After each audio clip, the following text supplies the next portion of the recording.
अतिक्रमणकारियों पर चला बुलडोजर। अतिक्रमणकारियों पर बुलडोजर की कार्रवाई गिरिडीह में भी शुरू हो गई है।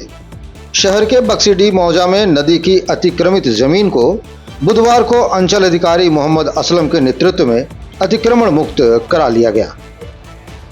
बुलडोजर से जमीन की चारदीवारी को पूरी तरह से ध्वस्त कर दिया गया। इसके साथ ही नदी की ही जमीन पर घर बनाकर रह रहे लोगों की अवैध जमाबंदी रद्द करने के साथ ही इसे भी अतिक्रमण मुक्त करने की प्रक्रिया शुरू कर दी गई है। बक्सीडीह का मौजा है। मौजा बक्सीडीह में नदी छछुंदू नदी है, जिसका प्राकृतिक स्वरूप पूर्ण रूपेण एकदम जैसा कि आप लोग देख सकते हैं समाप्त कर दिया गया था भूमाफियाओं द्वारा। इसमें इसको प्राकृतिक स्वरूप को, इसके मूल स्वरूप में इस नदी को लाने के लिए कार्रवाई की जा रही है। इसी कारण बहुत पहले हम लोगों ने इसको पहले मापी करवाया था। मापी के उपरांत विधिवत नोटिस दी गई। प्रपत्र 1 और 2 के अंतर्गत इस कार्रवाई नोटिस देते हुए कार्रवाई अतिक्रमण मुक्त करने के लिए JPLE के तहत कार्रवाई की गई, जिसमें अंतिम आदेश आया और 27 तारीख का आज का दिनांक निर्धारित किया गया। इसमें पाया गया कि 4 लोगों का या 5 लोगों का जमाबंदी है जो संदेहात्मक है, उसको अतिक्रमण मुक्त करने की कार्रवाई से अलग करते हुए संदेहात्मक जमाबंदी के तहत कार्रवाई प्रारंभ की जा रही है। उसके उपरांत यदि जमाबंदी संदेहात्मक पाई जाती है और गलत तरीके से जमाबंदी कायम की गई है तो उसके विरुद्ध विधि सम्मत कार्रवाई की जाएगी। अभी फ़िलहाल कुछ ऐसे भी मामले हैं कि ज़्यादातर लोगों का दूसरे खाता प्लॉट जो रैयती है वो दिखा करके इन लोगों को रजिस्ट्री किया गया है और ज़मीन दी गई है नदी की, तो दिखाए कुछ और क्या? इसे ये स्पष्ट मामला धोखाधड़ी का है कुछ भूमाफियाओं के द्वारा। उनको चाहिए, रैयतों को चाहिए कि वो उनके विरुद्ध कानूनी कार्रवाई करें, कानून का सहारा लें। और अच्छा, ये सर जो कुल कितने लोगों के ऊपर ये कार्रवाई की जा रही है, कितने लोगों को नोटिस दिया गया है? 26 लोगों को नोटिस दिया गया था, एक अज्ञात थे उसमें 27, जिसमें से 4-5 का संदेहात्मक जमाबंदी के तहत अलग कर दिया गया। आज 22 लोगों के विरुद्ध कार्रवाई कर रहे हैं हम लोग। आपने बताया सर कि खाता प्लॉट कोई और था और उनको नदी की ज़मीन बेच दी गई, तो ये सरकारी ज़मीन अगर किसी को दे दिया गया तो सर जो लिए हैं उनके ऊपर तो आप लोग कार्रवाई कर रहे हैं, लेकिन जिन लोगों ने इनको बेचा है उनके ऊपर प्रशासन क्या कार्रवाई करेगा? उनके ऊपर सीधे प्रशासन तो ये कार्रवाई नहीं कर सकती है ना। जिन लोगों को गलत ज़मीन दी गई है उनको चाहिए कि वो कानून की सहायता लेते हुए उनके विरुद्ध धोखाधड़ी का और चीटिंग का केस करें और उनसे सही ज़मीन प्राप्त करें। और हम लोग क्योंकि हमारा लोक कल्याणकारी राज्य है हमारा देश, ये बहुत हमें गर्व है इस बात का।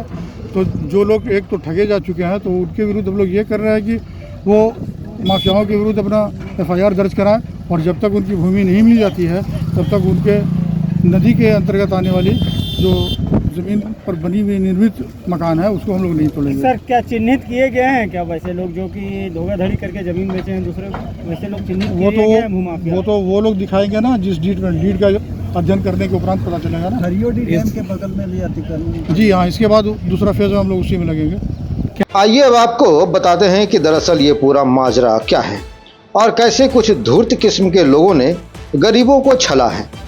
दरअसल 20 वर्षों पहले दिलीप कुमार दास की मां ने धर्मेंद्र सिन्हा, ललन सिन्हा और बबन सिन्हा से कम कीमत पर जमीन खरीदी थी। असल में यह जमीन बक्सीडीह मौजा से होकर गुजरने वाली नदी के अंतर्गत आती है। खरीदारों का कहना है कि वे अनपढ़ हैं और उन्हें धोखे से ये जमीन रैयती जमीन बताकर बेच दी गई है। क्या मामला था और क्या बोला कि बढ़िया जमीन है, आप ले लीजिए। हम लोग नहीं जानते थे, अनपढ़ थे, तो हम लोग ले लेंगे। कल चलो घर अच्छा रहेंगे, बाल बच्चा रहेगा। किससे लिए थे जमीन? यही बोलो ना, ललन से।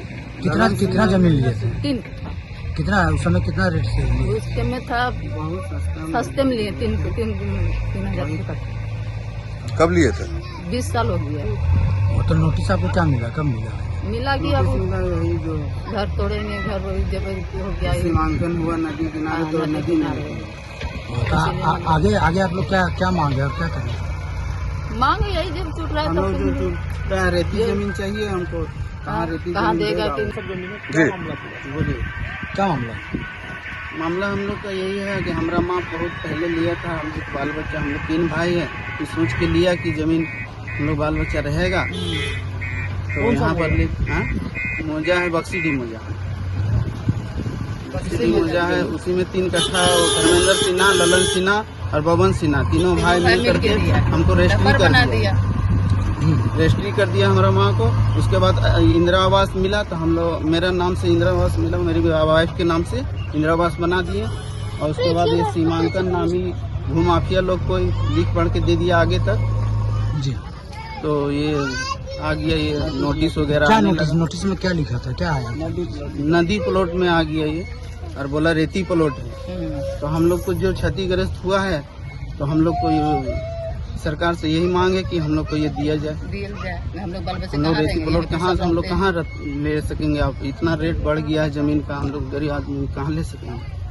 तो जिससे आप खरीदे थे उसको इस बार हम लोग को कानून कार्रवाई करेंगे। अब हम लोग सरकार से हमको मुआवजा दिलाएंगे। जिससे लिए तो क्या बोलते हैं? वो तो बोला कि हम रेती दे रहे हैं। तो आगे अभी जब नोटिस आया होगा तो आप तो पूछेंगे, तो क्या करना है उसका? उसका कहना कि आप क्या कीजिएगा, आप ले लिए तो सो बोलता कि केस करो। हम तो आप लोग केस कर रहे हैं? हम लोग केस करने जा रहे हैं अभी। कितना लोग यहाँ का सब उसी का 27 आदमी पर नोटिस है।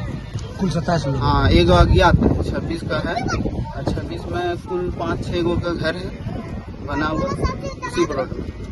सब जमीन उसी से लिया। अब मामला धोखाधड़ी का हो या फिर कुछ और, प्रशासन का बुलडोजर तो आज यहाँ चल गया। पर ऐसे कई मामले गिरिडीह में हैं जहाँ कुछ रसूखदारों ने नदी, नाले, तालाब तक का अतिक्रमण कर वहाँ बड़ी बड़ी इमारतें खड़ी कर दी हैं।